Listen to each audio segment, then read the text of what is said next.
Hello students, welcome to Carefree Education. Students, in this video, we are going to analyze poem that is The Cold Within. अब इस cold within का असली meaning हम chapter के and में बताऊंगी मैं आपको। पहले मैं इस चैप्टर की एक शॉर्ट समरी दे देती हूँ। इस पोएम में ये बताया गया कि एक बार एक फॉरेस्ट में बहुत ठंड के टाइम पर 6 लोग फंस जाते हैं इत्तेफाक से। कितने लोग? 6 लोग। और उस फॉरेस्ट में इतनी ज़्यादा ठंड होती है कि अगर वहाँ फायर की वार्मथ ना मिले तो वो मरने तक की कंडीशन आ सकती है। इनके बीच में एक फायर जल रही होती है और सबके पास एक एक वुड होती है, वुड की स्टिक होती है। तो इनको चांस बाय चांस इसमें डालनी होती है आग बढ़ाने के लिए। आग क्या होती है? बुझने वाली होती है। लेकिन हर इंसान यही सोचता है कि अगर वो स्टिक डालेगा तो बाकियों का भला हो जाएगा, लेकिन वो ये नहीं सोचता है कि अगर बाकियों का भला होगा तो मेरा भी कहीं ना कहीं अच्छा ही होगा, मुझे भी वार्मथ मिलेगी, मैं भी मरने से बच सकता हूँ। लेकिन हर इंसान यही सोचता है कि अगर मैं डालूंगा तो सबका भला हो जाएगा। ये सोचता है मैं डालूंगा तो सबका भला हो जाएगा, इसीलिए कोई भी स्टिक नहीं डालता है। उनके हाथ और कुछ नहीं लगता है, सिर्फ डेथ लगती है। तो इसीलिए इस स्टोरी का मॉरल यही है कि अगर हम दूसरों का भला नहीं सोचेंगे तो हमारा भी भला नहीं होगा, और हम सिर्फ दूसरों का ही सोचते रहते हैं कि उसका भला ना हो, इसलिए हम अपना भी नुकसान कर बैठते हैं। इसलिए हमें सोच समझ कर ही चीज़ें करनी चाहिए और एक काइंडनेस की फीलिंग होनी चाहिए और दूसरों के लिए अच्छा सोचना भी चाहिए। अब लाइन बाय लाइन समझते हैं कि पोएम क्या बोलती है। 6 humans trapped by happenstance. Happenstance का मतलब होता है इत्तेफाक से। Happenstance का मतलब होता है इत्तेफाक से। 6 humans, 6 लोग कहाँ इत्तेफाक से ट्रैप मतलब फंस गए। कहाँ? एक फॉरेस्ट में। In bleak and bitter cold. Bleak और बिटर कोल्ड का मतलब होता है इतनी ठंड, मरने जितनी ठंड, इतनी ज़्यादा ठंड कि अगर उनको वो ना मिले, गर्म आग की गर्माहट ना मिले, वार्मथ ना मिले, तो वो मर सकते हैं। Each one possesses a stick of wood. Possess का मतलब होता है सबके पास है, सबके पास एक स्टिक ऑफ वुड है। और so the story is told. इसके बाद अब स्टोरी बताते हैं कि क्या हुआ।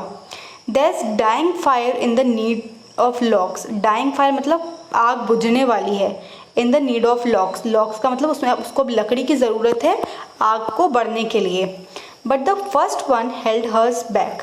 पहले वाले इंसान ने, मैंने आपको स्टार्टिंग में बताया 6 लोग बैठे हुए हैं, तो जो ये पहला वाला था इसने क्या सोचा? हेल्ड हर्स बैक मतलब पहले ही अपनी लकड़ी पीछे कर दी और किस आग में डालने के बजाय पीछे कर दी। For the faces round the fire she noticed one was black. अब उसका रीज़न क्या था फायर पीछे करने का? जनरली अमेरिकन और वेस्टर्न कंट्रीज़ में क्या होता है कि ब्लैक और वाइट पीपल में बहुत ज़्यादा डिफरेंस किया जाता है।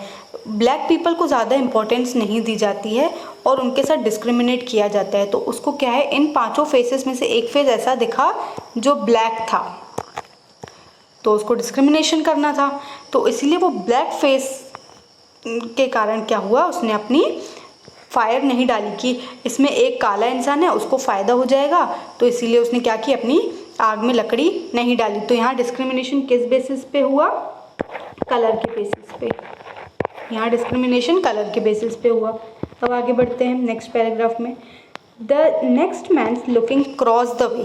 क्रॉस द वे का मतलब क्या हुआ? मैं बार बार यही सर्कल बना रही हूँ कि ये लोग कैसे बैठे हुए हैं। 1 2 3 4 5 6। क्रॉस द वे मतलब अगर एक इंसान यहाँ बैठा हुआ है तो उसके क्रॉस में यहाँ इंसान बैठा हुआ। The next man looking cross the way, जो अगला इसने तो नहीं डाली। क्यों नहीं डाली? क्योंकि इसको एक ब्लैक इंसान दिख गया बाकी 5 में से। Now 2 3 4 5 okay. Saw one not of his church. जो ये क्रॉस में बैठा था ना, इसने देखा कि अरे ये तो इसके चर्च का नहीं है। चर्च मतलब इसके रिलीजन का नहीं है। पहला डिस्क्रिमिनेशन हुआ था कलर पे, अब नेक्स्ट डिस्क्रिमिनेशन हुआ रिलीजन पे। इसने देखा कि ये तो हमारे रिलीजन का ही नहीं है, तो इसीलिए उसने अपनी लकड़ी पीछे कर दी और आग में नहीं डाली कि ये मेरे रिलीजन का नहीं है, इसलिए इसको फ़ायदा नहीं होना चाहिए आग का, तो उसने अपनी लकड़ी नहीं डाली। And could not bring himself to give the fire his stick of birch. Birch का मतलब होता है पेड़ की लकड़ी। अपने आप को आगे ही नहीं आने दिया और उस आग में लकड़ी नहीं डालने दी क्योंकि एक इंसान उसके रिलीजन का नहीं था। The third one sat in the tattered clothes. Tattered मतलब फटे पुराने कपड़े। जो थर्ड इंसान बैठा हुआ है, ये फटे पुराने कपड़ों में बैठा हुआ था। और जब हमें ठंड लगती है तो हम अपने कपड़ों को क्या कर लेते हैं, और टाइट कर लेते हैं जिससे हमें थोड़ी गर्माहट महसूस हो। इसीलिए इसने भी यही किया। He gave his coat a hitch. Hitch का मतलब उसको टाइट कर लिए अपने कपड़े। Why should his log be put to use to warm the idle rich. इसने सोचा चलो मैं तो गरीब हूँ लेकिन मैं किसी अमीर का भला क्यों होने दूँ, ये अमीर है, इसके पास तो क्या है, पैसा बहुत होगा, ये अपनी लकड़ी खुद डाले, मैं तो गरीब हूँ तो मैं इसका भला क्यों करूँ। अब थर्ड जो डिस्क्रिमिनेशन हुआ वो स्टेटस के बेसिस पे डिस्क्रिमिनेशन हुआ। अब चलते हैं फोर्थ स्टैंजा पर। The rich man just set and thought. कैसे बैठे हुए हैं हम लोगों ने, कितने लोगों तक पहुंच गए थे हम। इसने नहीं डाली कलर के बेसिस पर, इसने नहीं डाली रिलीजन के बेसिस पर, इसने नहीं डाली क्योंकि इसके साइड वाला रिच है तो उसका भला नहीं होना चाहिए। अब आए फोर्थ पर।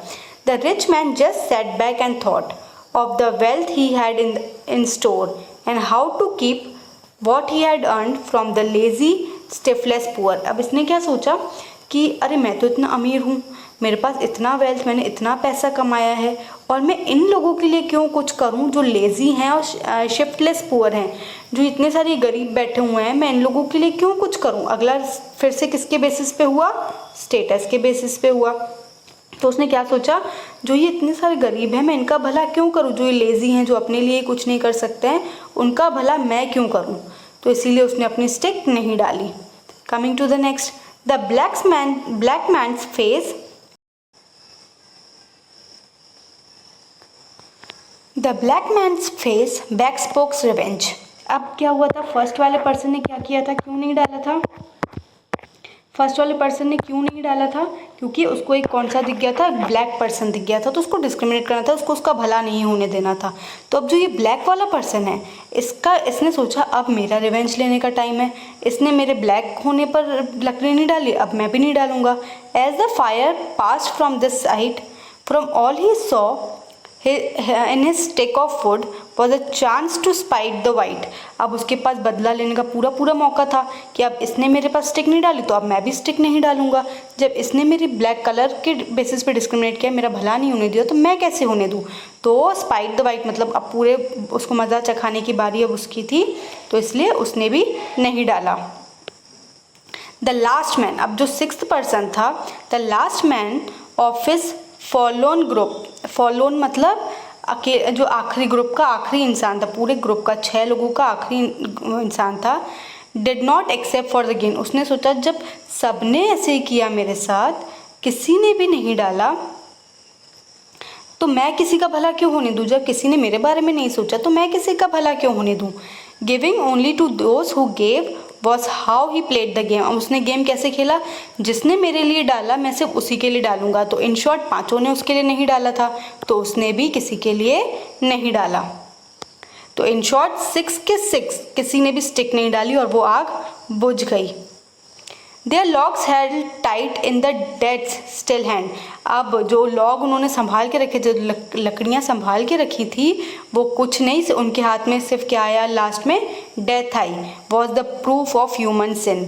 ये क्या था, ह्यूमन सिन का प्रूफ। जो उनके बुरे कर्म होते हैं, जो इंसान दूसरों का भला नहीं कर सकता, उनके साथ भला हो ही नहीं सकता। इंसान आज की डेट में सिर्फ क्या सोचता है, दूसरों का बुरा सोचता है और ये भूल जाता है कि उससे उसका बुरा होगा या भला होगा। तो इसका क्या हुआ, किसी ने भी सिर्फ यही सोचा कि वो ब्लैक के लिए नहीं डालेगा, वो उसका रिलीजन का नहीं है, इसने मेरे साथ ऐसा किया तो मैं उसके साथ ऐसा करूँगा। इसलिए इस चक्कर में वो यही भूल गए कि उनका खुद का भी लॉस हो रहा है और इस चक्कर में उनकी खुद की भी हाथ कुछ और नहीं आया, सिर्फ डेथ आई। They did not die from the cold without. ये ठंड से नहीं मरे, जो बाहर की ठंड थी उससे नहीं उनको डेथ मिली, पर उनके कोल्ड, जो उनके मन में दूसरों के लिए नफरत थी, लालच थी, उसी से ही उनको डेथ मिली। तो कोल्ड विद इन का मतलब क्या हो, मैंने आपको स्टार्टिंग में ही चैप्टर के बोला था कि इसका असली मतलब हम चैप्टर के एंड में समझेंगे। तो कोल्ड विद इन का मतलब है जो नफरत, जो हम बुरी भावना दूसरों के लिए रखते हैं, वही हमें कहीं ना कहीं नुकसान पहुँचाती है। Hope this you have understood the poem. If you have any doubt, please do write in the comment section. Thank you, students.